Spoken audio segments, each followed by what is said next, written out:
El arquero del Boa Sporting, Bruno Fernández, fue condenado a 23 años de prisión por el crimen de su amante. En marzo pasado, salió de prisión gracias a un recurso que le permite esperar en libertad hasta que la justicia se pronuncie definitivamente sobre su caso. Acompáñame a descubrir la historia detrás de Bruno, el arquero asesino. Fernández de Souza nació en el año de 1985 en Belo Horizonte. Su vida comenzó y transcurrió en una favela empobrecida rodeada del crimen. Con 1,90 m, su talento lo llevó a salir de su lugar de origen. En 2006, firmó con un fondo de inversiones, quienes lo transfirieron al Atlético Mineiro. Tiempo después, firmó con Corinthians, pero al existir negativas por parte de la directiva de dejarlo jugar, fue prestado al Flamengo, donde llegó sin siquiera haber disputado un solo minuto. Llegó a su nuevo equipo la misma semana en la que el portero titular había sufrido una lesión, e inmediatamente reemplazó a titular. Hizo su debut en un juego contra Internacional y se desempeñó de manera sorprendente, asegurando la posición para el resto de la temporada. En 2007 se convirtió en uno de los favoritos del público por sus grandes actuaciones, especialmente en penales, salvando 3 tiros de la final del Campeonato Estatal de Río del 2007 contra Botafogo, ayudando así a Flamengo a ser campeones. Aunque contrajo matrimonio, era sido a fiestas que siempre terminaban en orgías. Siempre tuvo innumerables amantes y otras bellas mujeres que estaban dispuestas a pasar una noche de sexo sin compromiso con el arquero. Elisa Zamudio fue abandonada por su madre a temprana edad, obligándola así a prostituirse, ocupación que más tarde alternaría con la realización de películas para adultos y el modelaje. Gustaba de tomarse fotos desnuda o con poca ropa, luciendo sus tatuajes del vientre y la espalda. Estaba acostumbrada a estar en boca de todos, gracias a sus conocidos y apasionados amoríos con futbolistas brasileños. El portero conoció a Elisa en una alocada orgía. En ese entonces ella tenía 24 años, era de mentalidad abierta y tenía un buen cuerpo. De acuerdo a declaraciones posteriores, Elisa quedó embarazada esa misma noche, porque se había roto el condón. Bruno tenía tanto miedo que después de su orgía fue a un hospital a practicarse exámenes para detectar si era portador del SIDA. Sus siguientes encuentros amorosos eran cada vez más frecuentes.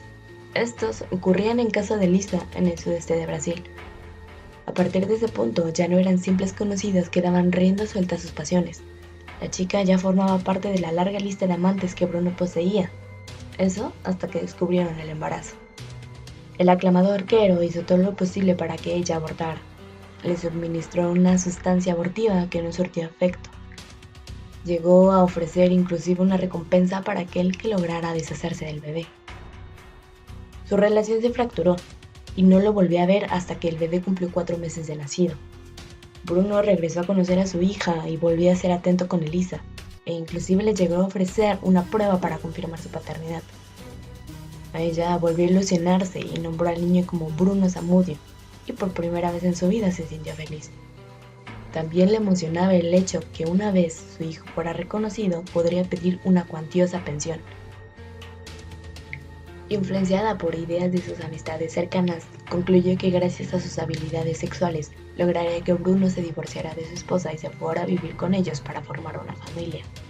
En junio, el padre de su hijo prometió que se iría a vivir con ella y le compraría un departamento para poder estar juntos.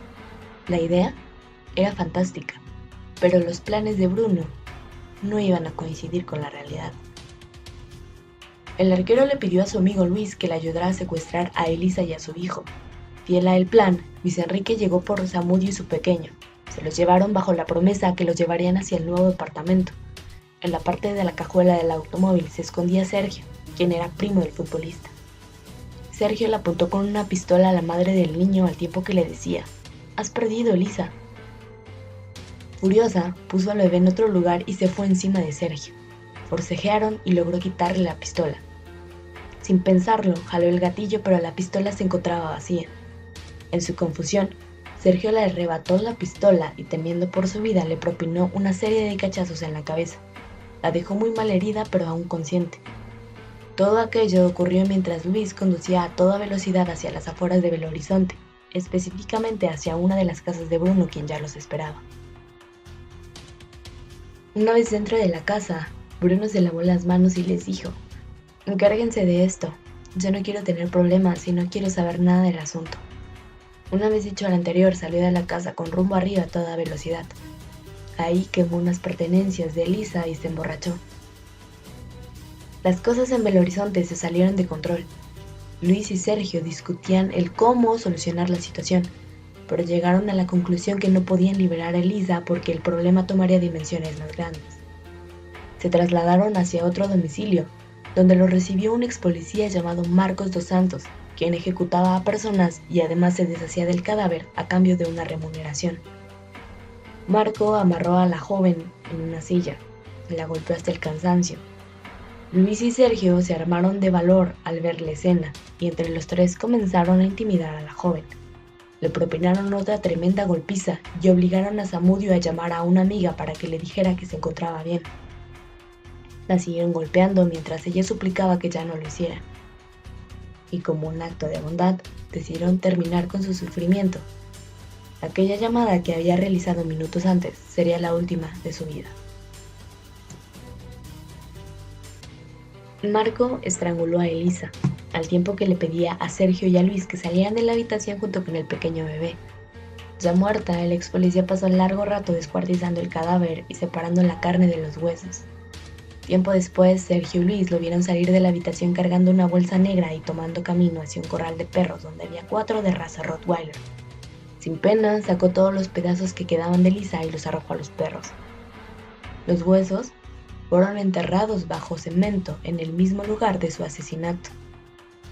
Regresaron con Bruno, a quien le dieron el bebé, y este a su vez le pidió ayuda a su esposa mientras pensaba cómo deshacerse de él.